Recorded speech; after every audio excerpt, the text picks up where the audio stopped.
I think that the Chinese were surprised by the magnitude of the Japan deal, by the magnitude and the terms of the European deal.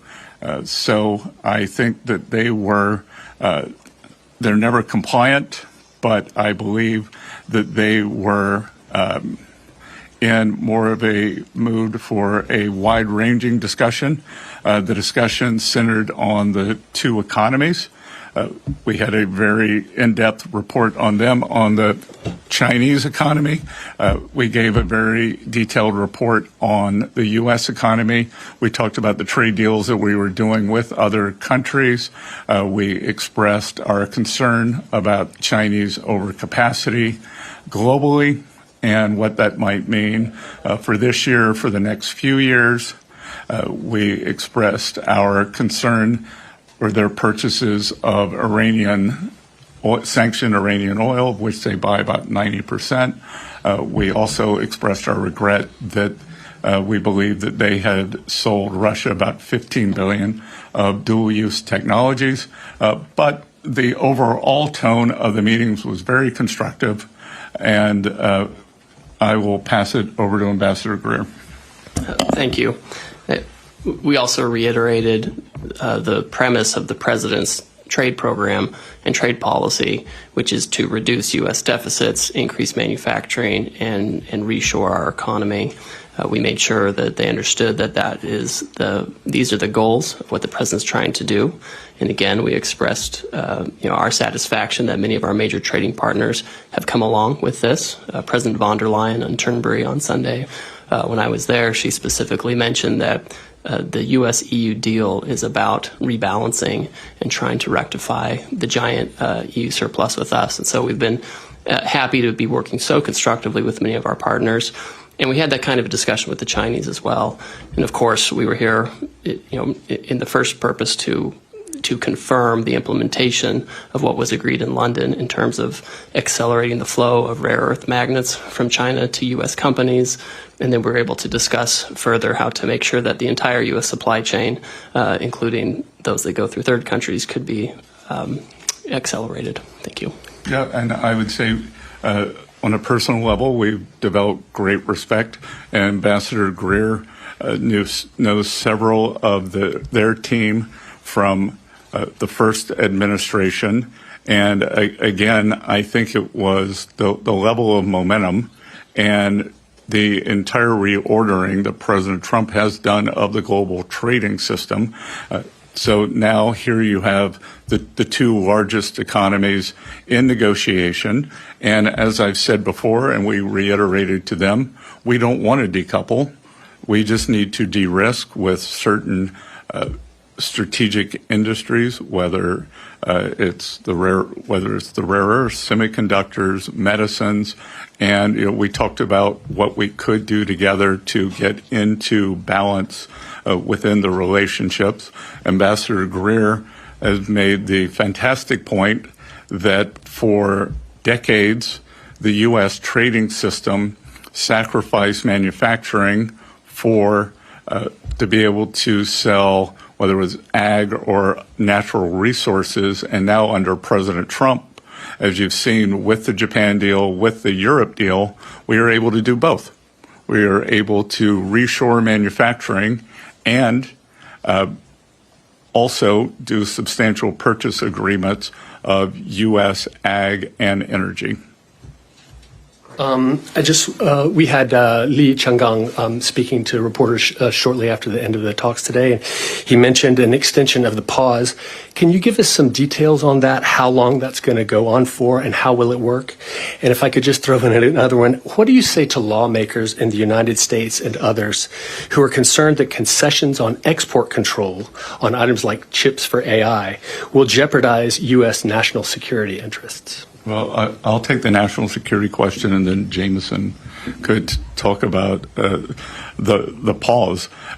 Look, we are very diligent in terms of the national security. Things go through the interagency at the White House, whether it's Treasury, it's NSC, it's Commerce, it's DOD, so that there's nothing that's being exchanged for anything. I think you might be referring to the NVIDIA H20s, which are well down their technology chip stack. Great. And I would say, I should also say the only export controls we talked about today were Chinese export controls on rare earths. Just U.S. export controls were not something we discussed.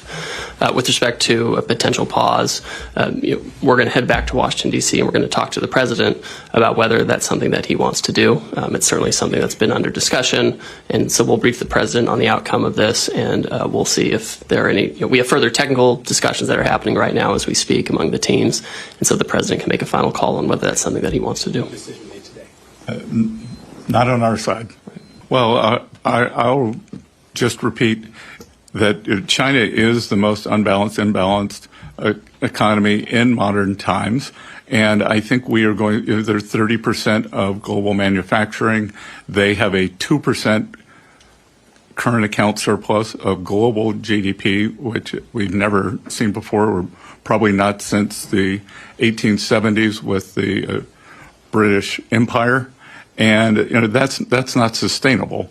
So the tariff levels will have quite a bit to do with that. And I think the other thing that we're seeing is that President Trump was very early on talking about the China problem. The U.S. experienced the China shock when China came into the WTO in the early 2000s, but Europe, a lot of the European business model, it was quite a business model, was predicated on cheap Russian energy, a depressed exchange rate because of the southern European countries dragging down the euro and then selling goods into China. And now that China has jujitsu'd the model, and under the cover of COVID, rather than increasing their consumer, they upped their export capacity, and they did it quite a bit up the value chain.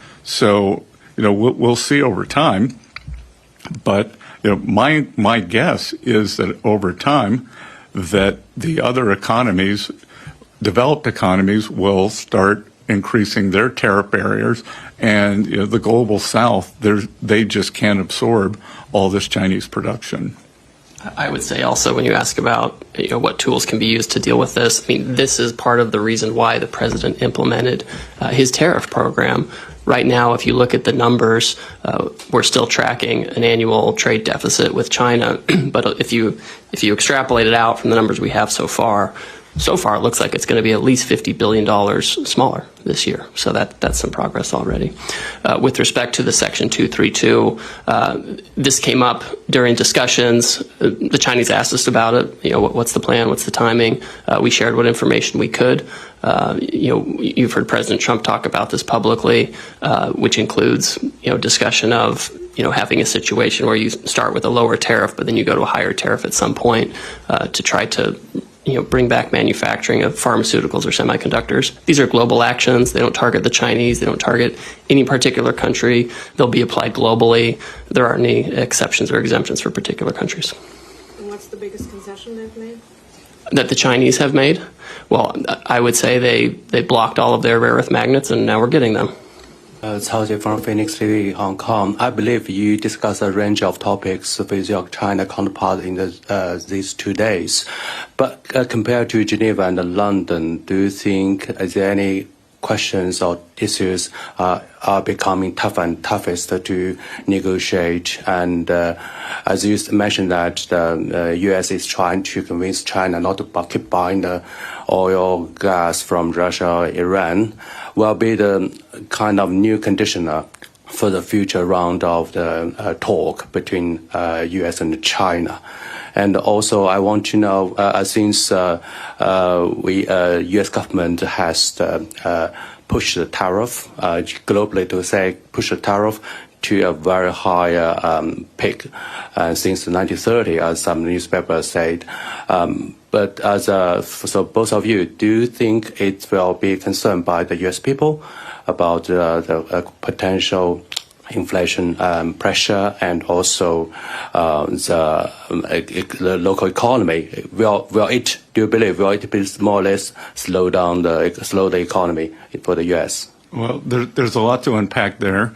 So I'll work backwards. I was a professor of economic history at Yale, and I can tell you it's my belief that as many people have a misunderstanding that the downturn in the 1930s was caused by an increase in tariffs. It wasn't. The stock market crashed in 1929. There was also a very large tax increase in the U.S. We just did the largest tax cut in history. The U.S. economy is starting to fire on all cylinders right now. We actually, in May, saw the biggest downturn in inflation in 4 years. So the U.S. economy is doing quite well. And I will tell you, rather than the talks getting more difficult, I actually think that they are getting more engaged. There was a in Geneva, very narrow issue with the magnets. In London, the talks went to a wider aperture. And here, we're able to discuss more and more things. This report that we gave each other on the economies, on the outlook. So I would say it's just the opposite. The purpose of meeting frequently is to have personal relationships, have understandings, and show respect and mutual cooperation. I think Jameson, Ambassador Greer, has been dealing with the Chinese much longer than I have. Yes, I have. No other comments, though.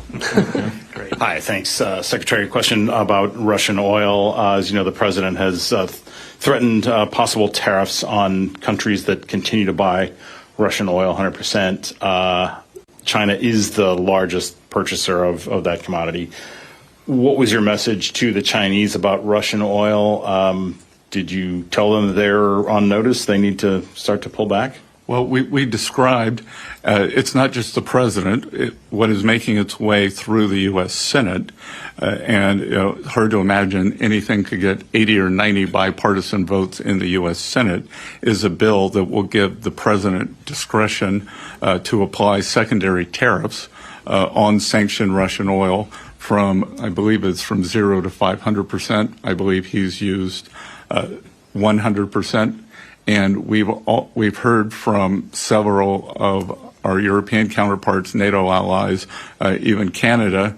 Well, Canada is in NATO, that they will be following on that. So we would expect most of the Western alliance that has been supporting Ukraine to follow on that. So I think anyone who buys sanctioned Russian oil should be ready for this. What was their response to that warning? The Chinese take their sovereignty very seriously. We don't want to impede on their sovereignty, so they'd like to pay 100% tariff.